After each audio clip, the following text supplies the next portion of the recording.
Well, let me just say it's an honor to be here, to have a chance and opportunity to interview you, to talk to you a little bit about your career, your past. It was very, I would just be honest with you, it was very emotional for me when I was researching your life, and just to see kind of the magnitude of you being one of the members of the Little Rock Nine and one of the first members to enter the school. Mm-hmm. How vivid is that time for you now? It's indelibly printed on me. All of us are deeply wounded.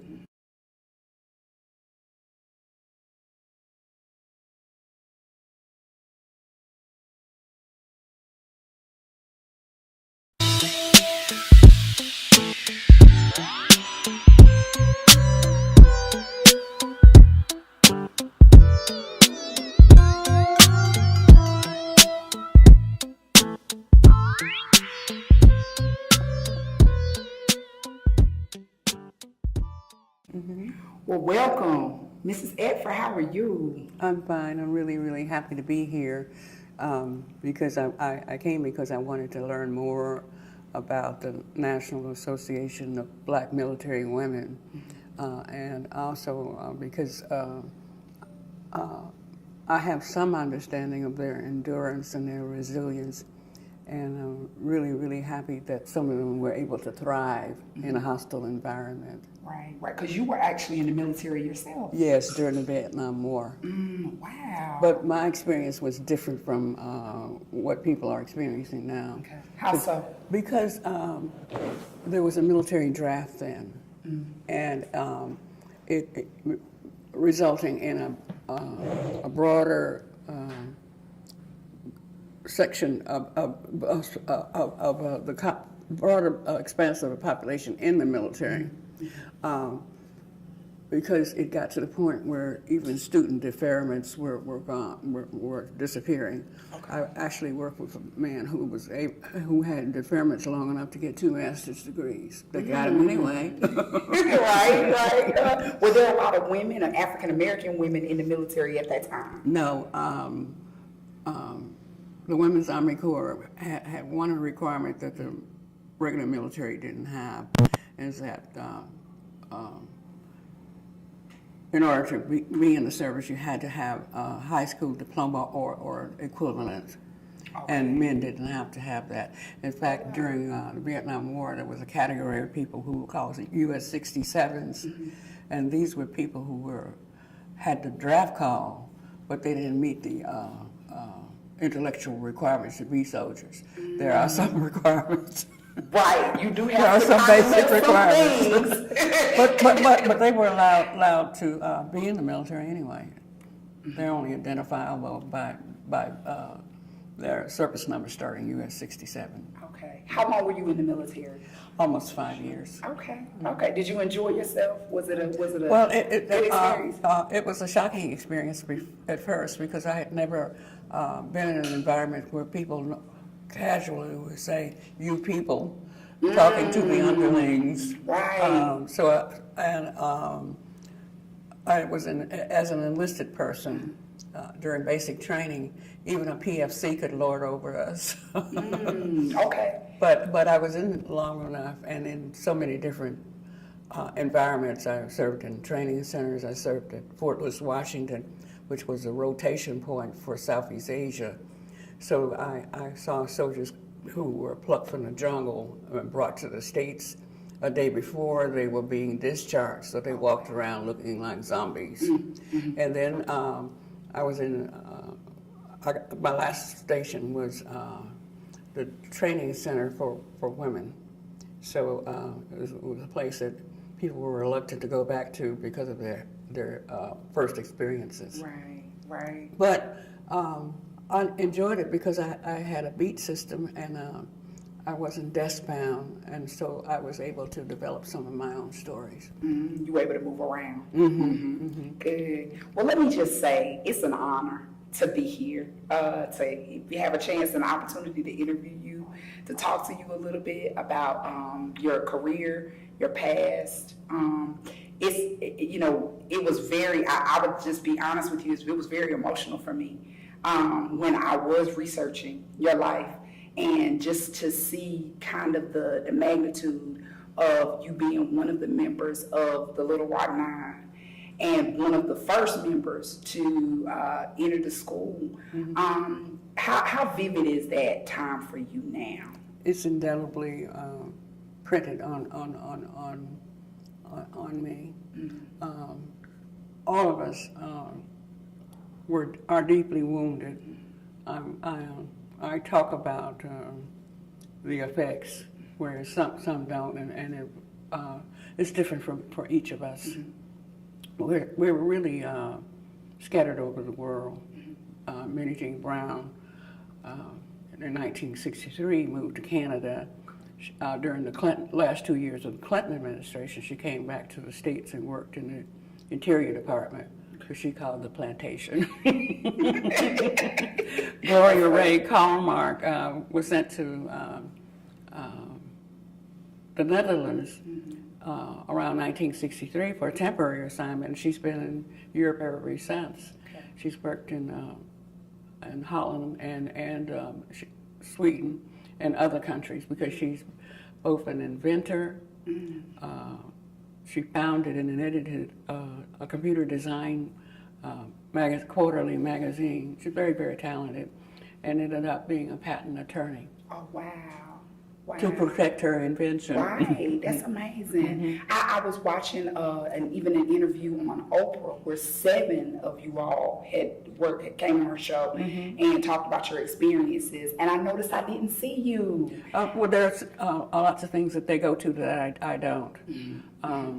I'm at the point in life now where I just like traveling because I've missed many planes. Me too. And I have to have assistance, so it's not something I look forward to. It really depends upon how important the occasion is for me. Of course, I go to some things just to reunite with them because we're scattered all over and we lead such different lives. We don't see each other very often. Right, right. Well, just to kind of go back, I guess, to that time, I know I'm sure it's hard to even remember those things and go back to I'll those tell you times. why I talk about the past, even though it has been difficult to arrive at the point where I can without crying. Right. My purpose was to refute the revisions that I started hearing in Little Rock around 1998. I couldn't tolerate that, so that's why I've struggled to tell my truth. Right. And also I have a purpose in, I prefer to talk to high school students who are studying American history because even in Little Rock, that part of American history is only told in 3 paragraphs in the Arkansas history textbook and 1 paragraph in the American history textbook. Absolutely. So that students at Central High School are not really aware of the extent of the desegregation story. Right. Lots of people refer to it as integration, but I know our experiences were desegregation. Integration didn't even begin until the 1970s, where the district had persisted in having a dual school system. Okay. It's that picture. Yeah, It's that iconic picture. Another thing that I want people to realize is that when there is important societal or political change, it's an evolutionary story, that change doesn't happen automatically, and that there are many actors impinging on the story. In Little Rock, in one of the federal cases, the state had to account for what it had done to preserve segregation, and city officials and developers, there were lots of dimension to the story. And that's another thing I want people to understand. Sometimes I hear people saying, well, nothing like that happened where I am. Wow. I wasn't around any African Americans. And I said, well, maybe you should discover why, you know. So I have, mostly I want people to understand that change does not occur in one instance. And that the Little Rock story has been affected by attorneys. The attorneys working for the NAACP has brought about a lot of change, but that has taken a lot of time, a lot of money. It has not been through voluntary action. Right. A lot of it's been forced. Yeah, yeah. In fact, in planning for their limited token desegregation plan, the district built 2 new high schools in the eastern industrial section of Little Rock. They scraped off a cemetery to build a Horace Mann High School for us. Wow. And in the western section of Little Rock, where the upper echelon lived, they built a new high school for them, intending that the children of the local gentry would not have to endure desegregation. Wow. Yeah, what I was going to just say earlier was is seeing the picture, that picture of you walking through that angry mob of white students. It's because of that picture that a lot of people have any awareness of the desegregation struggle here. Right.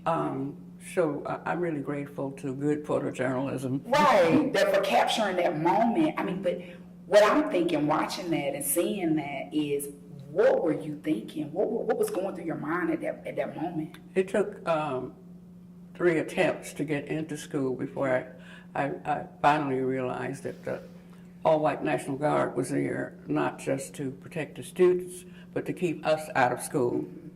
And so when I was turned away the last time, the protesters who had been across the street surged forward, and they were immediately behind me. That image is captured because there were reporters and photographers walking backwards right in front of me. Okay. But you know, there were a lot of photographers there. Only 2 got the mob scene picture.